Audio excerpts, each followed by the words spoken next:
Douglas Bickford live from my 105-year-old house here in Klamath Falls, Oregon, my hometown. I was blessed and got to move back to my hometown in May of 2021 and actually got to pay cash for my house because I left a toxic relationship over 14 months ago. I'm celebrating. Okay. And that's the reason I am here on YouTube now, teaching self-esteem out of this book right here by a doctor of psychology. Her name is Susanna McMahon. She's a psychiatrist, a counselor, a therapist. Many years. She is 73 and lives in Madrid, Texas. This book was published in 1992. Okay. Years before there was ever social media. And this book talks about how we've been trained and taught, I call it brainwashing, how not to have self-esteem, okay? They don't want us to have self-esteem. I'm talking about the governments of the world here. And that's why nobody's teaching self-esteem on TV, on all the social media, because they don't want us to have it, okay? Self-esteem is self-love, self-worth, self-confidence. It's how you feel about yourself inside. It's an absolute, the most important thing you can have as a human being. That's because you can't be loved without self-esteem. You can't love without self-esteem. And you also cannot be content without it, okay? And she nails it on the head in this book. To get a healthy mind. That's why she called it the portable therapist. She told her clients a very simple concept to attain self-esteem on steroids. You have to have self-esteem to have a healthy mind. And that's why she named this book The Portable Therapist. We can all be our own therapist unless we're mentally ill. And you see this person flying. That means freedom, because once you attain self-esteem, you will be free. You're free in your mind, okay? And it gives you the ability to have a healthy mind once you attain self-esteem. But you have to have self-esteem first before you can get healthy-minded. That's why the very first thing she teaches in this book is how to attain self-esteem. And here it is from a psychiatrist. You look at yourself in the mirror, you say, I love you. You say, I love my inner child. I acknowledge I have an inner child. I'm going to nurture and take care of my inner child. I'm worthy to be loved and worthy to love. That's according to her. And it works. Because I did it. Because I had no not any self-esteem when I put an ad on Craigslist in 2017 looking for a woman on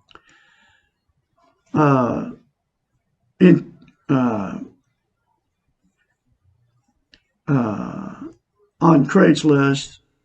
May of 2017, I put an ad on Craigslist, like I said. Lost my train of thought, sorry. Because we're all human, okay? And I had no self-esteem because I was sexually, emotionally, and physically abused as a child by my parents. I carried that my whole life. Zippo none self-esteem, right? So anyway, I put an ad on Craigslist, like I said, the third time, May of 17, looking for a woman. Because I had Zippo self-esteem. That's the only reason I put the ad on Craigslist. Even though I had a thriving hot dog business in Spokane, Washington, in front of the courthouse for 9 years. I had a house, a three-bedroom, two-bath, 2001 Marlette, sitting in a beautiful park in Spokane, Washington, Cascade Manufactured Home Community that I paid cash for. $35,000 in silver in a safe in my house. 4 vehicles. I had it all. But what I didn't have was self-esteem. And over the last 14 months, I learned how to get it from this book. And it's in those 3 simple concepts. It's called mirror therapy. in the book. Okay, and you have to say that daily to yourself without fail to maintain self-esteem. It's like lifting weights. When you lift weights, once you start, if you stop, then you'll have to start over because you lose that muscle mass, right? It's the exact same way with self-esteem. To maintain it, you have to practice it daily. Okay. So once you say those three things to yourself in the mirror, it'll start giving you self-esteem if you say it and you keep saying it for the rest of your life. That's it. 10 seconds. But once you attain self-esteem, start getting it, you'll very easily say, I love you. I love my inner child. I'm worthy to be loved and worthy to love. Because you'll feel it. You'll feel a difference in you when you start going around total strangers. I kid you not. That's how it works. And she knew that, and that's why she told her clients to go home and say, I love you in the mirror when she was in therapy sessions with people, right? She was a therapist for many years. I'm not sure if she's still practicing psychiatry and therapy and all that or not. She probably retired, but being 73 years old. But this book will change your life. And there's many more concepts in this book that will give you self-esteem, that will further enhance your self-esteem to make you healthy-minded. And like I said, she wrote this book and called it The Portable Therapist because we can all be our own therapist unless you're mentally ill and you need medication. Okay. All right. Unless there's something genetically wrong with you where you can't get healthy-minded by positive affirmations and, by looking yourself in the mirror and saying, I love you. Okay. So you can't love and be loved without self-esteem, right? That's why I've had 4 marriages and 4 failed marriages. It's because I couldn't love and I couldn't be loved. So I got exactly what I was because that's the way it works. If you have no self-esteem, you'll get somebody with no self-esteem. And it's like I said, that's why I've been married 4 times and been in many relationships, failed relationships, my whole life. At 66 years old, I lived my whole life without self-esteem for 65 years up until January, February 2021, because I did the very simple concept in this book, which is, I call it mirror therapy. Anyway, so you can't love and be loved. So what you'll get toxic relationships because you turn toxic to each other because you can't love somebody unless you love yourself first, right?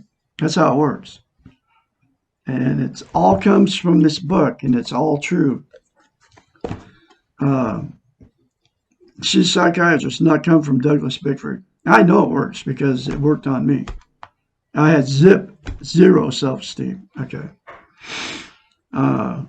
Before I got a hold of this book and started reading it. And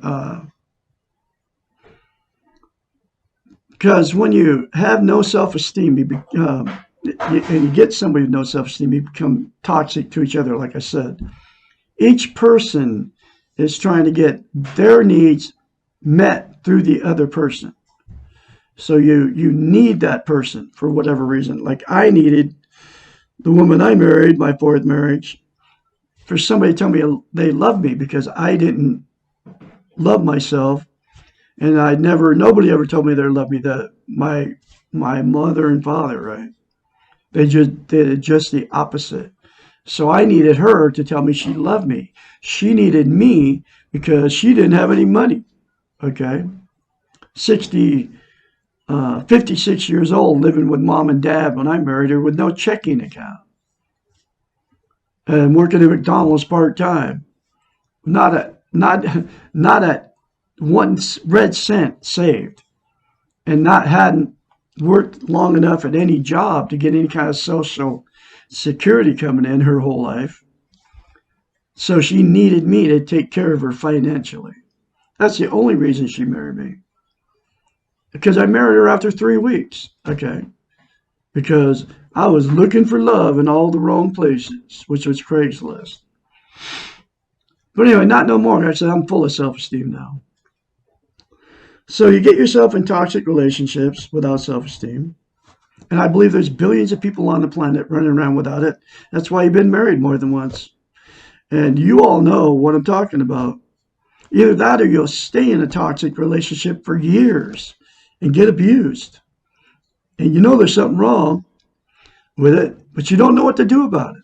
It's like, I didn't know I didn't have any self-esteem in 2017. When I put an ad on Craigslist, I didn't know I didn't have self-esteem until I read this book. And this book taught me how to love myself, how to have self-esteem, okay, which is the mirror therapy.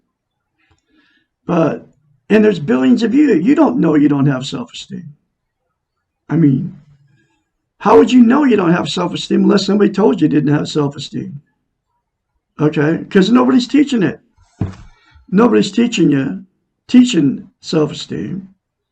This is why I'm doing it, because the number one changed my life. Nobody's teaching self-esteem on the television, on the whole internet. Nobody's telling you how to get it. I told you how to get it. Nobody's telling you how simple it is. And it is that simple, the 3 things in the mirror will give you self-esteem. Nobody's telling you how important it is. Think about it, folks. You can't love without it, can't be loved without it, and you cannot be content. Okay? This is the most important thing you can have as a human being. And nobody's teaching it. You got to wonder why. But here's the reason why nobody's teaching it. All over the social media nowadays in 2022. Because they don't want us to have self-esteem. This book talks about the training and being taught not to have self-esteem. Every chapter talks about that. And she wrote this book in 1992, or was published in 1992, right? She knew it before there was ever social media, right? So, and they're using the television. Back then, they were using the television and the media to so we didn't have self-esteem, right? Now it's even 100 times worse because now you got social media teaching us not to love ourselves. In fact, they say it's a bad thing to love ourselves. You know, to be selfish, that people call you selfish if you're selfish if you do stuff for yourself. But we've been taught all wrong, and they did it on purpose to us. And now that the Facebooks and the YouTube, and that's why nobody's teaching self-esteem all over YouTube, because it's a taboo subject. You never hear the word self-esteem. Like all these good-looking women talking about narcissists, right? All over YouTube. Now everybody's jumping on the narcissist bandwagon because people like to hear that, it's somebody else's fault that you got in a bad relationship is because you married a narcissist, right?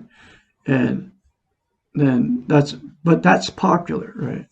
It's not popular to talk about you and your feelings, and that it's not popular for me to tell you that you don't love yourself, right? That's why people turn me off, because I tell them they don't love themselves, and you don't love yourself. But it's been deliberate. It's not even your fault that you don't love yourself, because nobody's teaching it, and that's why Douglas Bickford is here teaching how to love yourself, which is to attain self-esteem. And it's 3 things in the mirror. Very confidently now that I have self-esteem, spreading her message throughout the internet. That's why I make a video every day from this book. So you can't love and be loved without self-esteem, right? You also can't be content. Here's what people use to try to be content. Content is you feel good about yourself. How where and what you are, no matter what's going on. You have this, it's called internal peace, right? You're not happy all the time, but you have this internal peace. I have it now. I never had it before. And the only way to get it is to attain self-esteem, and the three things in the mirror will give it to you. If you do it, you need to keep doing it. Okay? Very important, because you only do it one time, it's not going to work. You have to continue it. Okay. So anyway, here's what people use to try to be content: drugs, alcohol, sex, TV, food, religion, another person, material possessions, or money. 9 things, right? None of them will ever make you content. They will temporarily. Drugs, okay? You can include caffeine and nicotine in the drugs. Caffeine is a stimulant, and nicotine's like an opiate. It calms you down. Caffeine revs you up. That's why you have a cup of coffee in the morning, right? But you can just include those 2 things. So wherever you're getting as drugs, because they are drugs, and nobody's telling you they're drugs. There's not like a label on a can of coffee like there is on a cigarette, right? That nicotine is very addictive. Caffeine is just as addictive as nicotine or any of the other drugs. That's why you have to have a cup of coffee every day. Even 1 cup of coffee, you're addicted to it, and people don't know they're addicted to it because nobody's telling them that caffeine is a drug, like all the rest of the drugs. Anyway, but all of it, including caffeine and nicotine, is always a temporary fix. You have to drink more, or you have to do more drug to get the same feel good, right? And it doesn't matter what drug it is: marijuana, heroin, methamphetamines, cocaine, all the illegal drugs, all the prescription medication you're taking, the anti-anxiety medication is all addictive drugs. Prozac for depression. I'm not sure what the drug is for anxiety.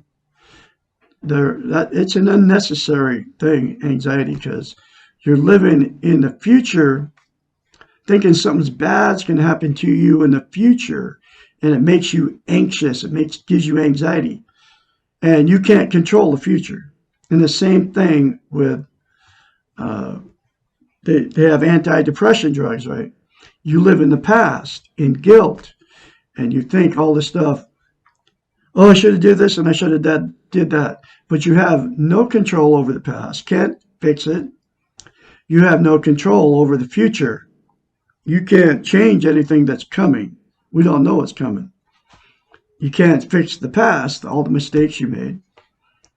So depression medication is made for people that are living in guilt because they didn't do whatever in the past. And anxiety medication is made for people living in the future for something that hasn't happened yet. You have no control over either one. And the cure for that is just live in the present, in the now. That's all we have. Okay. Then you won't have to take depression medication or anxiety medication. Anyway, that's all the drugs, always temporary. And getting self-esteem will make it so you don't have to take drugs anymore. Okay? Try to make yourself feel good, because you'll feel good just the way you are. Okay, once you attain self-esteem. Anyway, it's always temporary. All the drugs are always temporary. Alcohol, exact same thing. Don't matter where you get it. You drink it for one reason: to make yourself feel better. And once you get it inebriated, then you feel better, but it's always temporary. And it doesn't matter, beer, wine, hard liquor, right?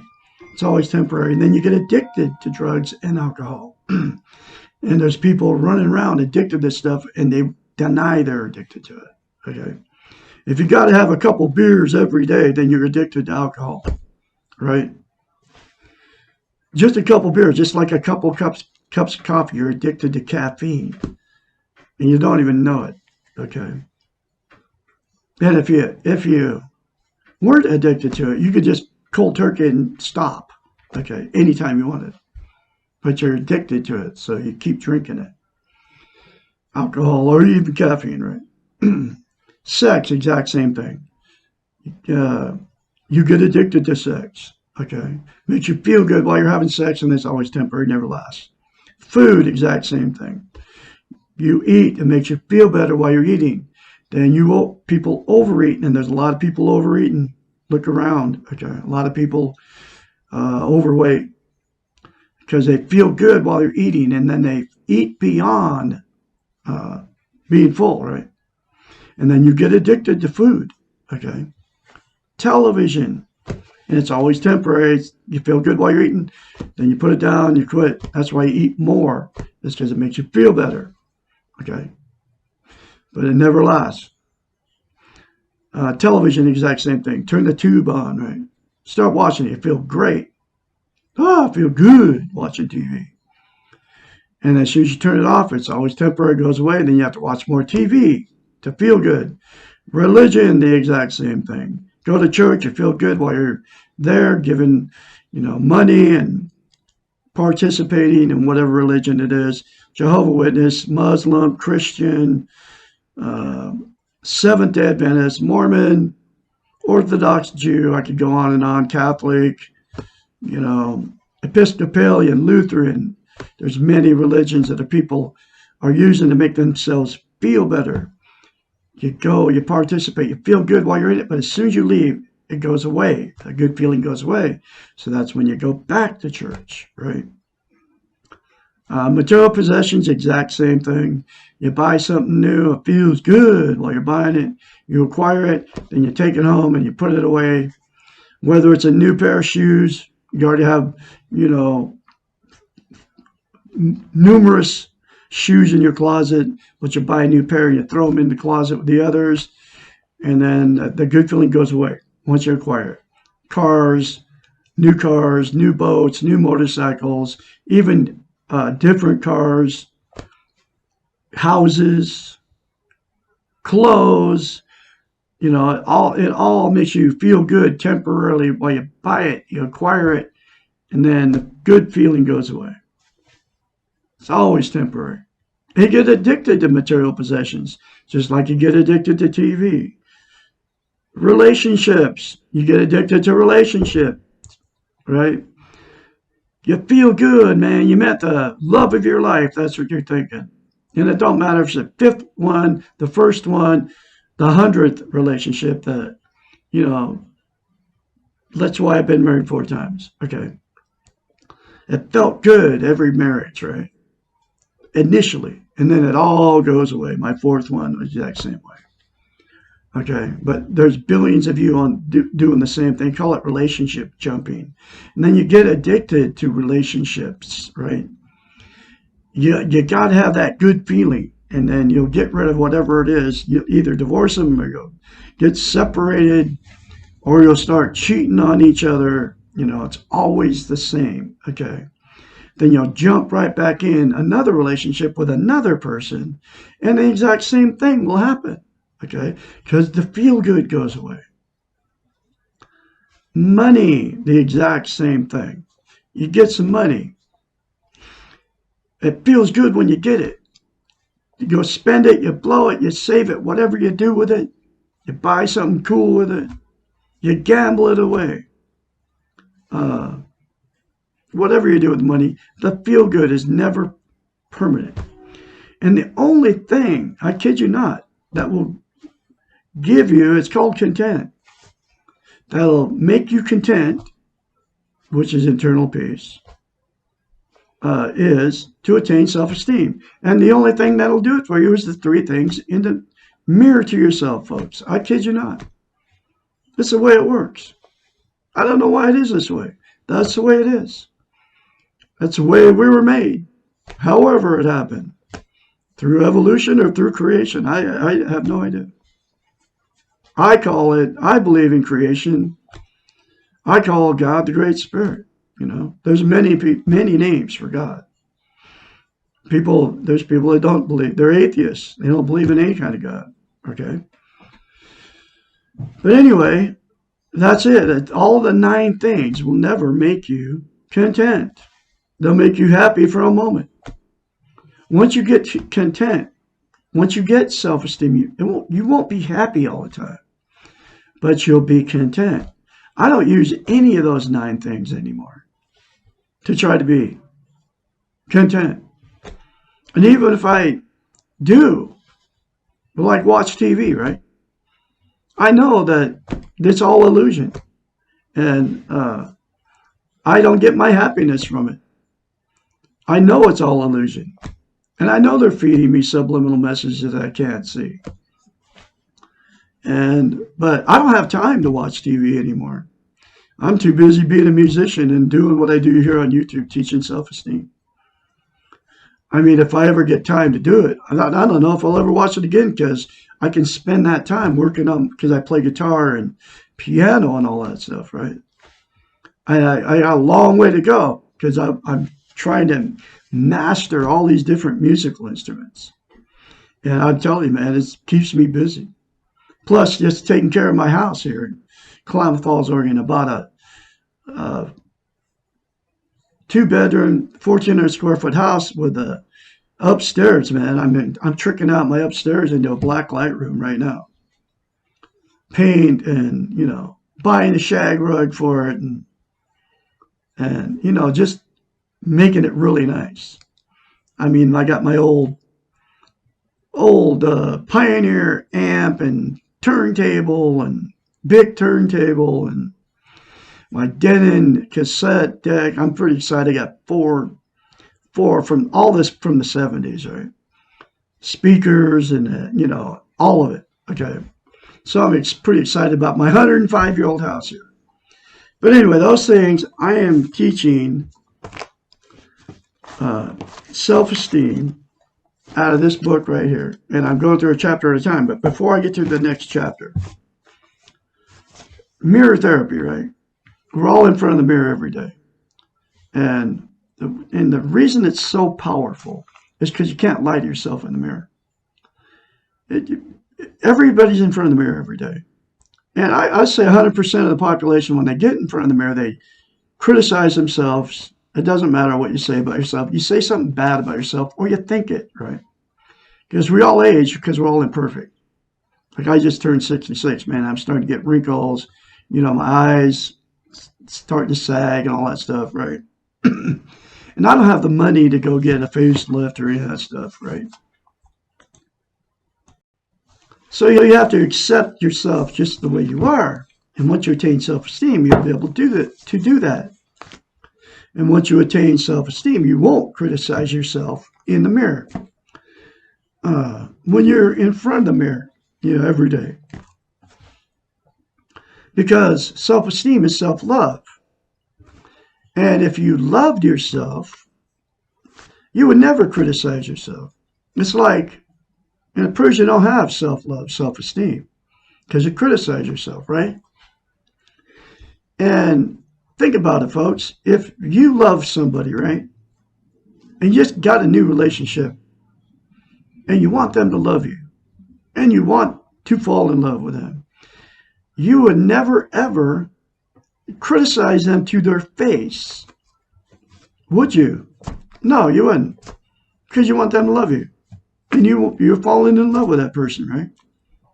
But you do it to yourself, okay? So it proves that you don't love yourself, okay? And you can't lie to yourself in the mirror. So when I tell you to look at yourself in the mirror and say, I love you, and say, I'm worthy to be loved and worthy to love, and I love my inner child, you cringe and you want to call me names because I tell you that. And does that make any sense to you, that you get mad at me because I tell you to say I love you in the mirror and say I'm crazy for saying that to you? She did it to her clients, and that's where I got the concept, and it works. They didn't call her crazy or call her names. They just did it. You know why? Because they were paying her to be their therapist, and she has all the credentials. Guess what? I have all her wisdom, all her credentials. I don't have the degree, but she's the one that taught me to do it. And that's why I'm telling you to do it, because it will change you, okay? Just like her clients changed because they did it, because she had all the credentials, they trusted her. You can trust me too, folks. I know it works. It worked for me. And it comes from Dr. Susanna McMahon. She's the real deal, okay? So, do those 3 things to yourself in the mirror, folks. It will change you, okay? And she knew that you couldn't lie to yourself in the mirror, and that's exactly why she told her clients to do it. Because the very first time you do it, folks, you'll have to force yourself to do it. You can do it. You can. Force yourself beyond calling me names, all of it. Let go of your defenses and do it. It will change your life, folks. You will confidently say good things about yourself once you attain self-esteem. And mirror therapy will change you if you force yourself to do it. And you keep saying it, because the more you say it to yourself in the mirror, I love you, the more it will come to you. Okay? I love Douglas Bickford. I love my inner child. I'm worthy to be loved, worthy to love. I can say it very confidently now, just like I can very confidently spread her life-changing message.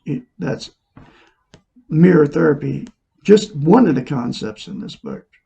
Get the book, folks. It's in a link in the video description of every video I put up. Very cheap, between $5 and $15. Then I can be your mentor when you start going through this change, because you will change. 458-232-5238. That's my phone number. Now here's the next chapter.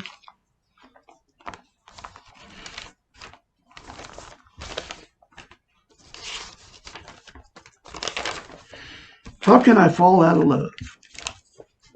Chapter 81. We have left a relationship, but we're still in love with our partner. Or we have been rejected by someone we love. How do we get over this relationship? I had to go through this. This is actually the first chapter I read out of this book. 14 months out of a toxic relationship. Over 14 months now. Most of us have experienced being in love with someone who does not love us. No, it happened to her too. Because I know she was divorced one time. She's on her second marriage. That's why she wrote this book. She was a psychiatrist. She taught herself how to fall out of love, okay? How to get self-esteem. She didn't have it, obviously. But she taught herself because she's a psychiatrist. Most of us know what it is to be unable to have a relationship with the person we love. We know how incredibly painful it is not to be able to love or be loved. And without self-esteem, you can't love or be loved, folks. And there's many of you in these relationships right now.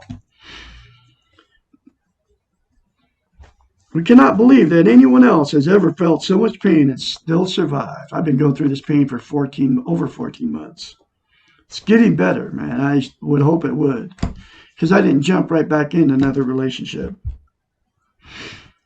We cannot imagine what it will feel like to be out of this pain and stop loving the other person. It is important to know that it is possible to fall out of love, and we do have some control over this process. While we cannot control our feelings, we can control our obsession with the other, and we can control our needs for the other.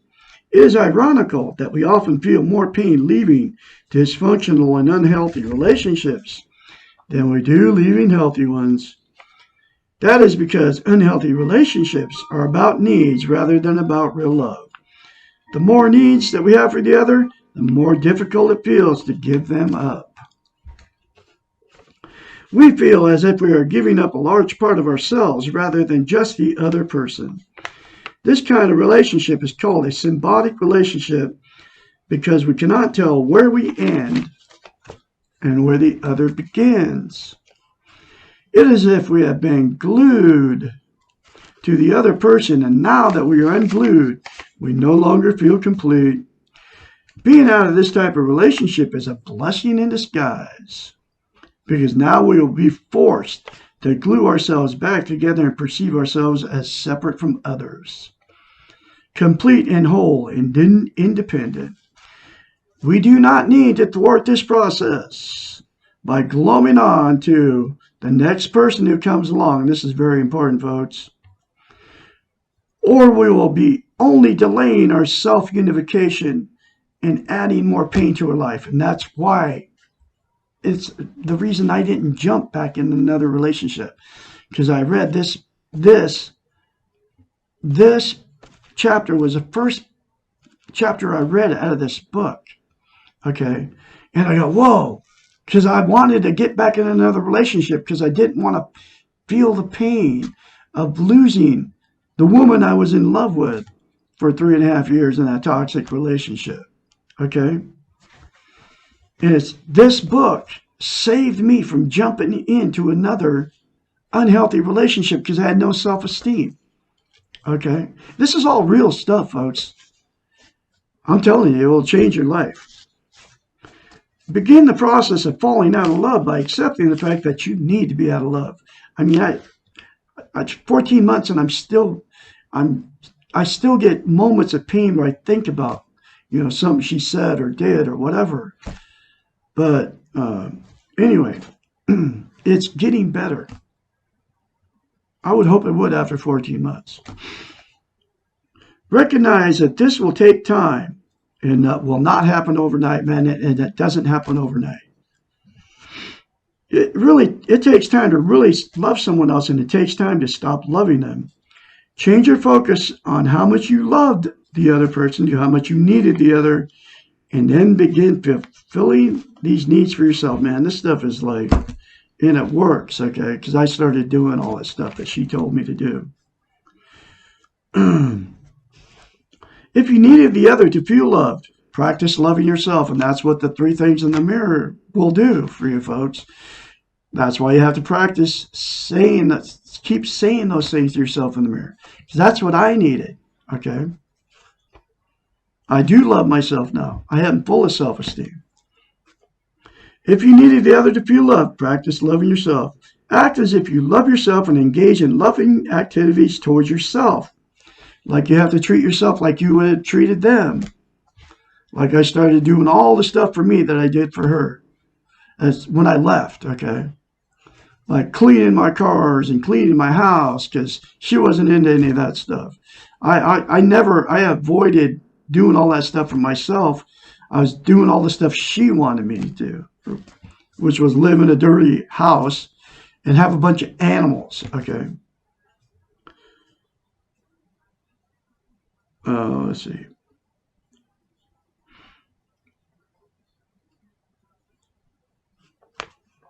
If you needed the sex, masturbate. And it's very important, okay, for all of us, because we all have a sex drive. You have to get rid of the sex drive. Fantasize about others, not the loved one. It's so important. If you needed to touch, get a massage or a facial, or ask your friends and family for lots of hugs. If you needed the companionship, reach out to your friends and make new friends. Extend yourself and begin new hobbies and activities. I did all this stuff. In the beginning, all these things will feel like poor substitutes for the person you are missing, but over time they will compensate. Allow yourself to grieve and give yourself permission to really grieve for a certain amount of time every day. Set aside a grieving hour and hurt like hell for that hour. Then force yourself to stop by getting involved in something else. Because you have to go through the pain, folks. I've done all this stuff she said. Write letters that you'll never send, expressing your anger and sadness at your loss. I'm doing this stuff. I've been doing it on YouTube for pushing a year now. Okay. Started on February 21, putting this book up on YouTube. And she'll never watch any of this stuff. But anyway, that's how I've been venting and getting it out and talking about it. Call a variety of people for support when you need it, but avoid using 1 or 2 people consistently for support or a shoulder to cry on. In this way, you will not abuse their friendship, not risk losing other important people in your life. Know that today and tomorrow will be horrible, but the next week will only be bad. In a month from now, it will start to be better. Pay attention to and value the moments that you're not in pain, because they will be amongst all the painful ones. In this way, you'll have less tendency to get stuck in the pain. Focus on anything positive that is happening to you. Sometimes we lose excess weight, or need to sleep, or sleep less, or have more energy. And use these positives to work for you. You might as well be miserable doing something rather than be miserable doing nothing. And above all, do not mask the pain or deny it. This is so important. Do not mask the pain or deny it by engaging in destructive behaviors, which those 9 things, folks, I told you about. Drugs, alcohol, overeating, promiscuous sex, life-threatening risk, material possessions, money, let's see, all that stuff, all the 9 things, right? Another person. Masked pain, or pain that is not dealt with, does not leave. It hangs around until you're willing to face it. Deal with the pain and it will leave. That's what I've been doing. I say it every day to myself. I'm going to deal with my pain. I'm going to deal with the fear. Because we all have fear and we all have pain. Okay? Because life is full of pain and you have to deal with this pain. Otherwise, it gets worse. Okay? It hangs around until you're willing to face it. Deal with it and it will leave. And that's exactly what I did. And I did it because of this book. Hide from it and you'll only produce more, man. I mean, it gets worse if you don't deal with it. It really does. I read it. I did it my whole life up until I read this book and learned how to deal with it. And it's just like talking about it. And you don't even have to talk to anybody about it. You just have to say to yourself, I'm going to deal with this pain. I'm going to face it. I'm not going to, you don't have to even say it to anybody. Just say it to yourself. That's what I do.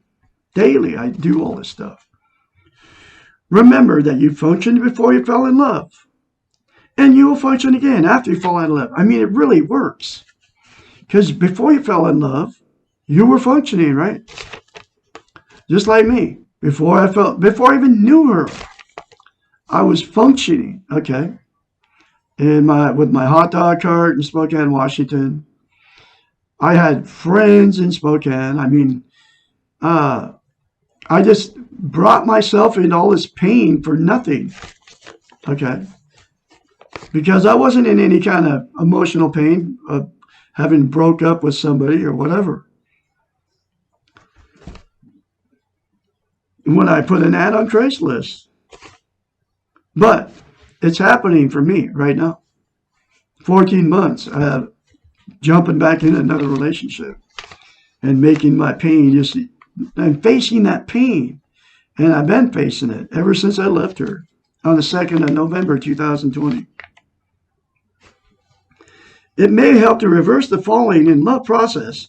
Conceptualize falling in love with a person that's walking up a set of stairs. When we fall in love, we tend to overlook or disregard things we do not like about the other. It is as if each time we walk up a stair, we throw something off we do not like over the railing so that we reach the top. Being in love, we have thrown off all the negative traits and behaviors of the other. Falling out of love means walking down the same set of stairs and retrieving each of the things we threw over the railing. This time we focus on each thing we did not like or that bothered us. Nothing is too small for our attention. When we get to the bottom of the stairs, we will be dealing with a flawed human being, and that is someone that is easier to fall out of love with. Try to avoid the romantic places in the music that you have shared with the other. This is not the time for a trip down memory lane. Why bring more pain than you already have? Put yourself in new environments or situations without painful memories. That's exactly what I did, man. I didn't even know I was doing it. I ended up in a place called Christmas Valley, Oregon, a place I'd never even been to before. In an old RV in my van and my 3 cats and very few clothes. And ended up just like I had never been there before. I had no memories. Now I'm starting to remember it. It's actually good memories of that place because it was actually a really nice place. One day you will be able to hear your songs or be in your places, and it will be bittersweet, and you will more easily deal with it, but not now. Now it will only hurt like hell. Take good care of yourself. Remember that when you are hurting and in pain, you need to be even kinder and more loving to yourself as usual. More loving than usual to yourself. Avoid recriminations of and self-blame. Do not obsess over your past mistakes, because we're all human. We make mistakes. You are human. You are imperfect. You are allowed to make mistakes. I mean, this book has changed my life. You cannot maintain a relationship with the illusion of infallibility. When someone stops loving you, this has more to do with where they are than what you have done. When you love others, your love is a gift to them. When you are loved, you are receiving a gift from someone else. You do not have any control over when and how others choose to give you their gifts. You cannot demand or expect these gifts because then they are no longer gifts. You can only expect the gift of being loved from yourself. When someone stops loving you, love yourself more. And that's exactly what I did. When you stop loving someone else, also love yourself more.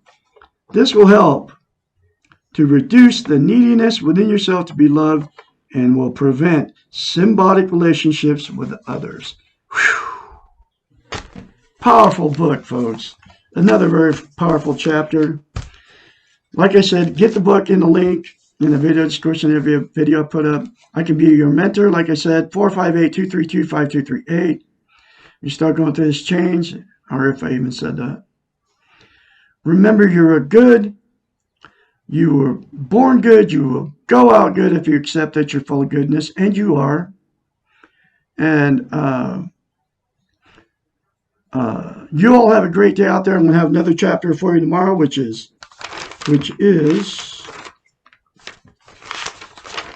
what is a natural high? And I'll be talking to you tomorrow. Have a great day.